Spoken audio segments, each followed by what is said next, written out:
On this episode of Redlit, landlord refuses to fix broken windows.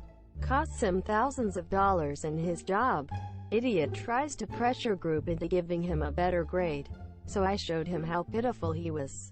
Landlord refuses to fix broken windows. Costs him thousands of dollars and his job. Keeping things vague in this post on purpose. My girlfriend and I moved into a house that had several broken, cracked windows held together with tape. The rest of the house was great and in perfect condition. The landlord promised to fix them ASAP. He kept promising to fix them month after month, with no action being taken. After 6 months I began recording his phone calls and had recorded him threatening to have us evicted if we got a lawyer, which is highly illegal in my state. Landlord cannot retaliate against a tenant for getting a lawyer. So, we got a lawyer and provided him with the recordings and pictures of the windows. We also contacted the city code enforcement department and reported some minor code violations that we noticed throughout the house. At this time, I worked for a medium-sized payroll and corporate compliance company who happened to do the payroll for the company that my landlord was the president of. Because of this, I could see exactly which laws he was breaking due to state and federal human resource and labor law regulations. For example, he did not have a company handbook, labor board posters displayed, and didn't have various federal compliance reporting measures in place.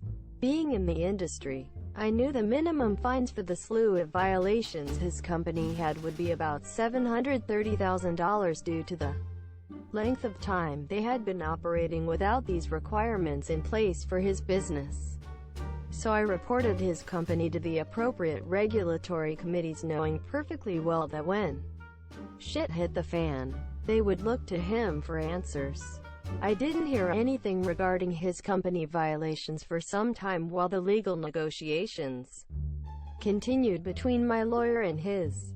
In the meantime, the code department issued a $10,000 fine for the code violations, including the windows, and required him to fix the windows.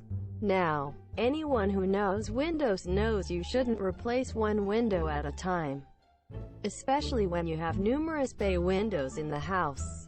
This required him to replace windows in the entire house, which ended up costing $6,000 as there are lots of windows in the house.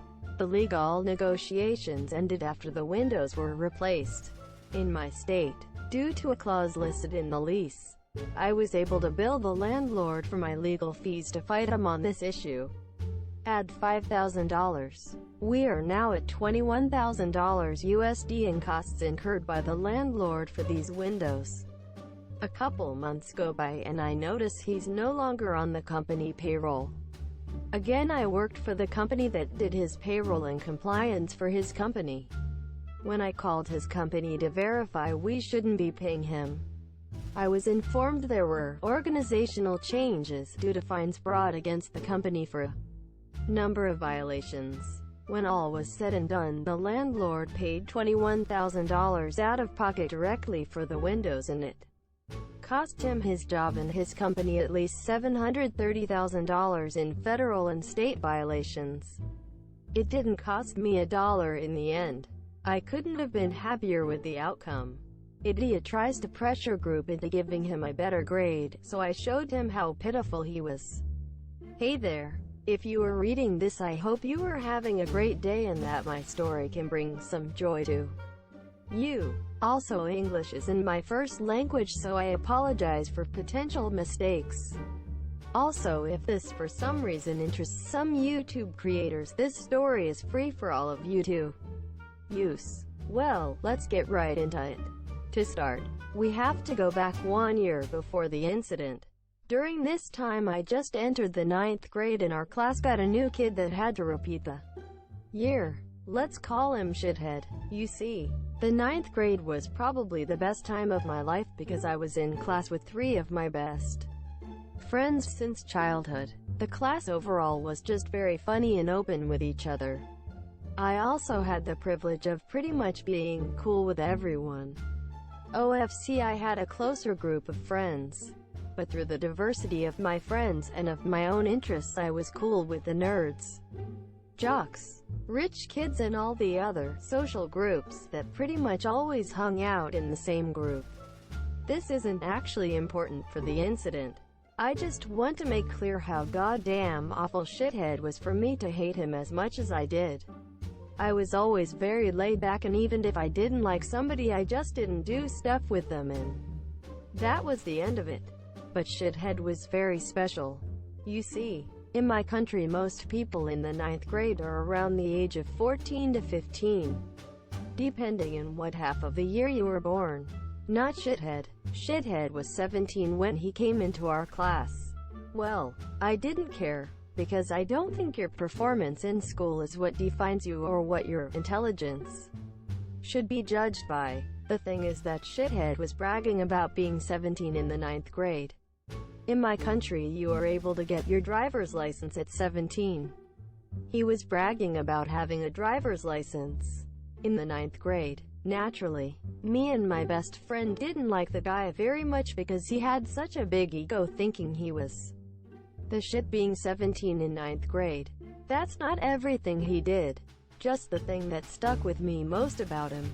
So we basically just verbally abused him into the ground as soon as he started doing anything that annoyed us. He also insulted us, so it's not like this was one-sided bullying.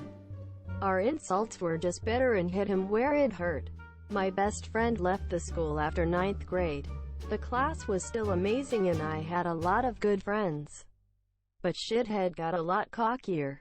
Since my best friend went away, he started annoying me to the absolute max when we were in 10th grade. But I couldn't be asked to deal with him with me getting more serious about school. I also had my first GF, so there were a lot of other things I was interested in. The incident, it started in the class we took teaching us about politics, etc. We were assigned a group of 5 members and had 3 months to create a political party with a program and all that stuff. OFC, we just had to create an idea and then present it in front of our class. But it was worth 60% of our grade. Here's the problem. My group consists of 2 girls that were your basic Stacys. I got along well with both of them because they sat next to me in some classes, so they could always copy my answers, even though they kind of were airheads. I knew that if I did all the planning and just gave them really clear tasks, they would do their work and actually help me finish this super important project. The thing is that of course I got into a group with Shithead and another guy that I knew wouldn't be of much help to me. So the project is starting to become very important to me, because obviously I was able to show my political views and also get a good grade for it. I did almost everything myself, but the tasks that I gave the girls were done even better than I expected. I wrote the boys something they were supposed to know by heart before the presentation, because everybody had to have at least a little part in the presentation. The day of the presentation comes and me and the girls absolutely crush it. Not only was our presentation done really well because I put so much time into it.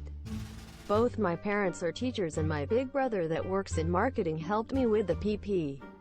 But it also set itself apart from the other presentations because of the program that I developed. Of course the boys didn't know their text by heart, but it was still a success.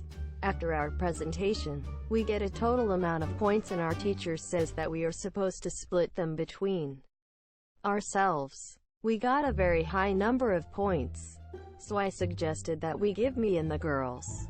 I just roughly translate the points into grades here so it's easier to understand. Get an A and the boys get a B+. Shithead was not happy with this.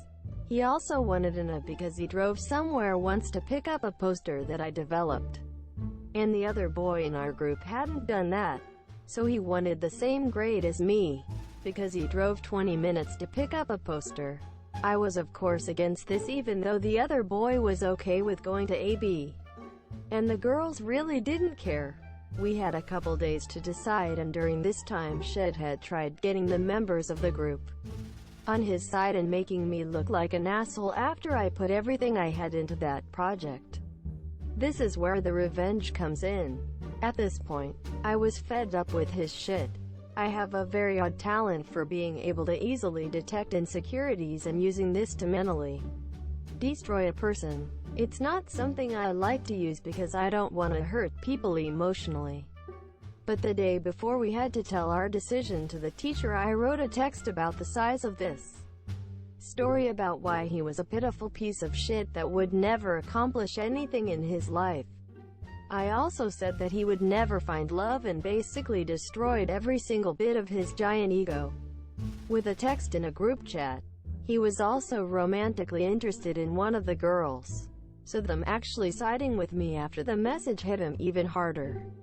He took the B. There were some other funny incidents with shithead, like the time he tried sliding into my GFS DMS when I was on her phone. But that's a story for another time. If you can take anything away from this story, it's keep your ego in check. There are a lot of people out there that are a lot better than you in way more stuff that you can think of. And no, I didn't overreact. I just couldn't list all the things he did to piss me off in the 10th grade, cause otherwise this would be a book.